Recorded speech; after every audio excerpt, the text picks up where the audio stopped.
Angular 16 release হওয়ার পরে অনেকগুলো নতুন নতুন ফিচার অ্যাঙ্গুলার 16 অ্যাড হয়েছে। তার মধ্যে একটা জিনিস হচ্ছে এই যে DestroyRef। সো DestroyRefটা হচ্ছে অনকাইন্ড হচ্ছে এনজি অন ডিস্ট্রয়ের মতো।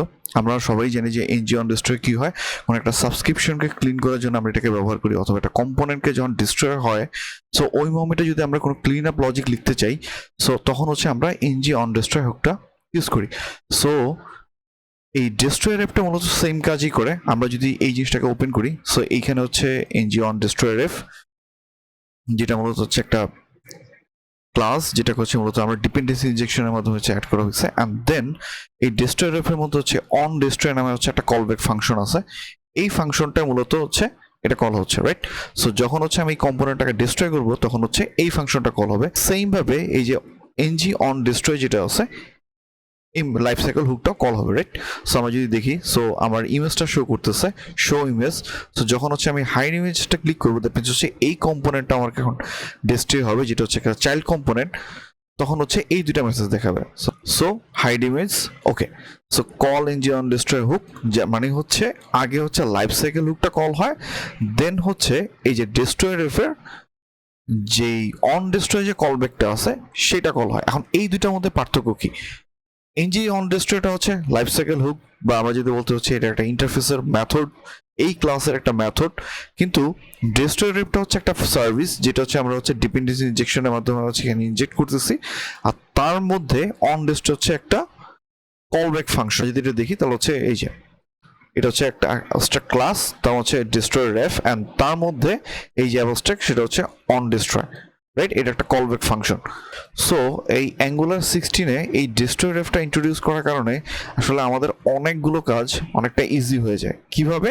কোনো একটা সাবস্ক্রিপশন নিয়ে কাজ করার সময়, অথবা কোনো একটা অবজারভেবল নিয়ে কাজ করার সময় আমরা খুবই কমন একটা প্যাটার্ন ইউজ করি, যেটা হচ্ছে যে এইটা, যেটা হচ্ছে DestroyRef নামে একটা সাবজেক্ট, দেন হচ্ছে takeUntilএর ভিতরে মূলত ওই সাবজেক্টটাকে অ্যাড করা হয়, অ্যান্ড দেন এনজি অন ডিস্ট্রয়তে ওই সাবজেক্টটা হচ্ছে কোনো একটা ভ্যালু যখন ইমিট করে, তখন হচ্ছে takeUntilটা তখন ওই পর্যন্ত কাজ করে যখন কোনো হচ্ছে ডিস্ট্রয় কোনো একটা ভ্যালু ইমিট করা হয়, অ্যান্ড দেন হচ্ছে এই সাবস্ক্রিপশনটা ক্লিয়ার হয়ে যায়। আমরা যদি হচ্ছে এখন হাইড ইমেজ করি, তাহলে দেখতে পাবো যে এরপরে কোনো সাবস্ক্রিপশন চলতেছে না।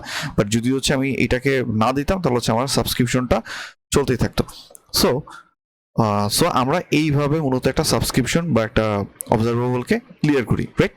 সো এটা খুবই কমন একটা প্র্যাকটিস, এটা আমরা সবাই জানি। কিন্তু দেখেন, যখনই হচ্ছে আমরা এই কাজটা করি, তখন আমাদের প্রত্যেকটা কম্পোনেন্টে এই কাজটা কিন্তু আমাদেরকে কমন সবসময় করতে হয়, রাইট?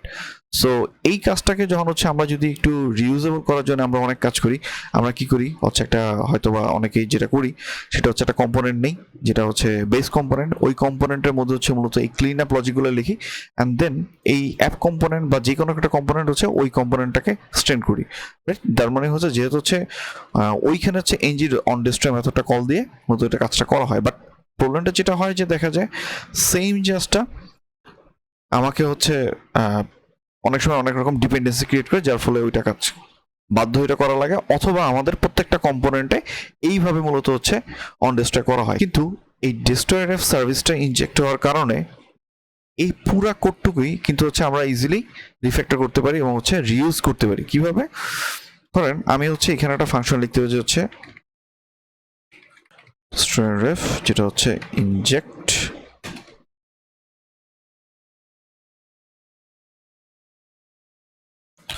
সো এখন আমরা যেটা করতে পারি, সো এইভাবে মূলত এই DestroyRef ইউজ করে মূলত আমরা যে এই যে আমাদের যে কোডটা ছিল, যেটা অন ডিস্ট্রয়তে কল হয়, সেই কোডটাকে মূলত আমরা হচ্ছে এইভাবে লিখতে পারি, রাইট?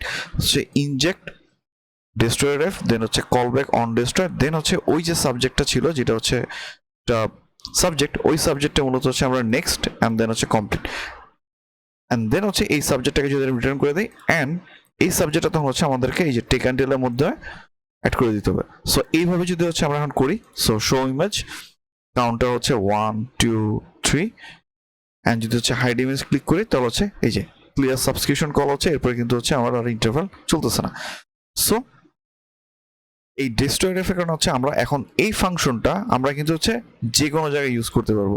একটা জিনিস মনে রাখতে হবে, যে জিনিসটা হচ্ছে এই DestroyRef এর যেই এই যে ইনজেক্ট করা হচ্ছে DestroyRef এর যে কনটেক্সটটা, এই কনটেক্সটটা অলওয়েজ এই কম্পোনেন্ট ক্রিয়েশনের সময় দিতে হবে। আইদার সেটা হচ্ছে গ্লোবাল ভেরিয়েবলে অথবা এই কনস্ট্রাক্টর লেভেলে।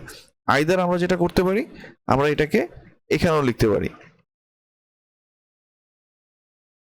তাও এটা কাজ করবে।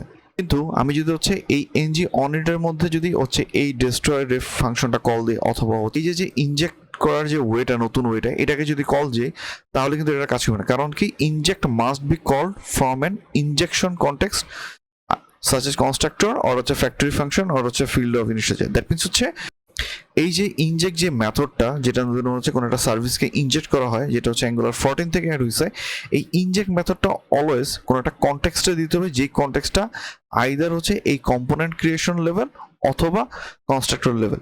সো কিন্তু এনজি অনিটের মধ্যে কিন্তু হচ্ছে এই কনটেক্সটটা ক্রিয়েট করলে হবে না। এই কারণে হচ্ছে আমাদেরকে অবশ্যই এটাকে হচ্ছে কনস্ট্রাক্টর লেভেলে দিতে হবে, আদারওয়াইজ এটা কাজ করবে না। সো এই ডেস্ট্রয়ার অ্যাড হওয়ার কারণে অ্যাঙ্গুলারে আরেকটা অপারেটর নিয়ে আসছে, যেই অপারেটর মূলত এই টেক আনটিলের মতোই কাজ করে। সেই অপারেটরটার ক্ষেত্রে আমাদের হচ্ছে এই ক্লিন আপ লজিকটাও লেখা লাগবে না। জাস্ট যদি হচ্ছে আমরা টেক আনটিলের জায়গায় ওই অপারেটরটা ইউজ করি, সো ওইটা আন্ডার দ্য হুড এই পুরা ক্লিন আপের যে লজিকটা, এই সাবস্ক্রিপশন ক্লিয়ার করে যে লজিকটা, ওইটা হচ্ছে ওই অপারেটরের ভিতরে হয়ে যায়। সো এইটা মাত্র সম্ভব হচ্ছে মূলত এই ডেস্ট্রয়ার যে ক্লাসটা বা যে সার্ভিসটা, এটা ইন্ট্রোডিউস হওয়ার কারণে। ওইটা অপারেটরটা হচ্ছে টেক আনটিল ডেস্ট্রয়েড। এই অপারেটরটা মূলত সেম কাজ করে যেটা হচ্ছে এইখানে যে সাবস্ক্রিপশনে যে কাজটা করা হতো। সো এবার যদি হচ্ছে আমি আউটপুটটা দেখি, সো শো ইমেজ, যেটা হচ্ছে আমার সাবস্ক্রিপশন কল হচ্ছে 0 1 2 3। আমি যদি হাইড ইমেজে ক্লিক করি, আমার কিন্তু আর কোনো সাবস্ক্রিপশন কল হচ্ছে না। সো পুরা কাজটা এই টেক আনটিল ডেস্ট্রয়েড যে অপারেটরটা অ্যাড হয়েছে, এই কাজটা করতেছে। ইভেন আমার হচ্ছে কিন্তু পুরা কোডটা কমেন্ট আউট করা। তার মানে হচ্ছে এই টেক আনটিল ডেস্ট্রয়েডটা মূলত আন্ডার দ্য হুড এই ডেস্ট্রয়ারটাকে ইউজ করতেছে। সো এমন যদি হয় যে কোনো একটা কারণে আমাদেরকে হচ্ছে এনজি অনিটের ভিতরে বা হচ্ছে যে এই কনটেক্সট ক্রিয়েশনের পরে হচ্ছে আমাদের টেক আনটিল ডেস্ট্রয়েড ইউজ করতে হয়, তখন কিন্তু আমাদের এই ইরোরটা দিবে, take until destroyed can only be used within the injection context. Same যে ইরোরটা আগে আমাদেরকে দিছিল। সো এটার ক্ষেত্রে যেটা করতে হয় যে টেক আনটিল ডেস্ট্রয় কিন্তু হচ্ছে একটা DestroyRef ইনপুট আকারে নেয়। সো আমরা তখন যেটা করতে পারি,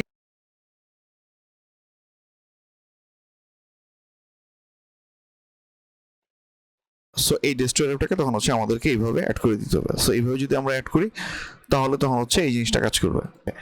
সো দুইটা ওয়েতে এটা হ্যান্ডেল, আইদার যদি কনস্ট্রাক্টর ভিতরে করি তখন হচ্ছে আমাদের কোনো কিছু পাস করা লাগবে না, বাট যদি হচ্ছে এনজি অনিট বা হচ্ছে কোনো আদার ফাংশনে যদি আমাদের এটা ইউজ করা লাগে, তখন হচ্ছে জাস্ট হচ্ছে DestroyRefটাকে হচ্ছে আমরা কোনো একটা কনটেক্সট ক্রিয়েট করবো, আইদার হচ্ছে গ্লোবালি অথবা হচ্ছে কনস্ট্রাক্টরের ভিতরে।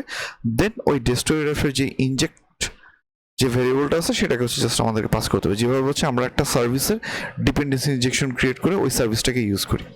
সো কোনো একটা নেক্সট ভিডিওতে হচ্ছে আমি এই অপারেটরটা কিভাবে হচ্ছে এই জিনিসটা নিয়ে কাজ করতেছে, এই জিনিসটা দেখাবো। সো অ্যাঙ্গুলার 16 অনেকগুলো নতুন কুল ফিচার নিয়ে আসছে। আমার ইচ্ছা আছে সব প্রত্যেকটা ফিচারগুলো ভিডিওগুলোতে অ্যাড করা। আই হোপ আপনারা জিনিসটা বুঝতে পারছেন। Thank you.